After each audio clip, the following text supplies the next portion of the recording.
একটা ব্যক্তি সে বুঝতে পারে সে পাপ করলে ভালো থাকতে পারে না, সে চায় সে আর পাপ করবে না, সে চায় আল্লাহর পথে যেতে, সে চায় 5 ওয়াক্ত নামাজ পড়তে, সে চায় ভালো মানুষের মতো থাকতে, সে একটু শান্তি চায়, সে তার অগোছালো জীবন থেকে বের হতে চায়, সে যে পাপ করে সবকিছু বাদ দিতে চায়। কিন্তু এরপরও মানুষের ধোঁকা, নিজের পরিবেশ, শয়তানের ধোঁকা, নিজের নফসের ধোঁকা, এই সবকিছু মিলে পাপ করে ফেলে। জানেন, এরকম অনেক ব্যক্তি আছে যারা এই অবস্থার মধ্যে আছে যে সে পাপ করতে চায় না, সে পাপের মধ্যে যেতে চায় না, কিন্তু এরপরও নফসের ধোঁকা, শয়তানের ধোঁকা, আজে বাজে মানুষদের সাথে মিশে বিভিন্ন ধোঁকায় পড়া, এই সবকিছুর কারণে সে পাপ করে ফেলে, সে ভুল করে ফেলে।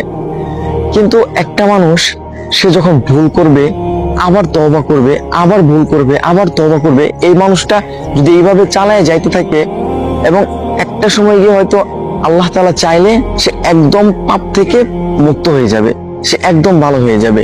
একটা সময় সে একদম পাপ ছেড়ে দিবে। একটা মানুষ সে পাপ করতেছে, কিন্তু সে যে পাপ করতেছে এটা সে ভাবতেছে না, এটা ভুলটাকে সে ভুল মনে করতেছে না, পাপটাকে সে পাপ মনে করতেছে না।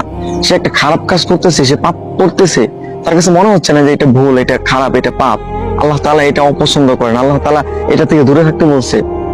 এই মানুষটা যদি পাপ করার সাথে সাথে এইরকম চিন্তা করে আর মাফ না চায়, তাহলে এই মানুষটাই মূলত পাপের কারণে ধ্বংস হয়। এই ধরনের মানুষ, হ্যাঁ, এই ধরনের মানুষের মূলত পাপের কারণে ধ্বংস হয়। কিন্তু যেই মানুষগুলা পাপ করে আবার আল্লাহ তাআলার কাছে মাফ চায়, সে পাপের জন্য তওবা করে, সে আল্লাহ তাআলার দিকে ফিরে যেতে চায়, এই ধরনের মানুষ ইনশাআল্লাহ একটা সময় গিয়ে সে ধীরে ধীরে ধীরে ধীরে যখন পাপ করে আবার আল্লাহ তাআলার কাছে মাফ চায়, তখন এই যে তার এইভাবে চলতে থাকে, তখন না সে একটা সময় গিয়ে বুঝতে পারে যে আসলে পাপ করার যে খারাপ প্রতিক্রিয়াগুলো আছে সেইগুলা কি। প্রত্যেকটা পাপ আর প্রত্যেকটা খারাপ কাজের বাজে একটা প্রভাব আপনার জীবনের উপর পড়বেই পড়বে। সুতরাং আপনি পাপ করতেছেন, আপনি ভুল করতেছেন, আপনি ভালো হতে চাচ্ছেন, এইটা একটা ভালো অভ্যাস যে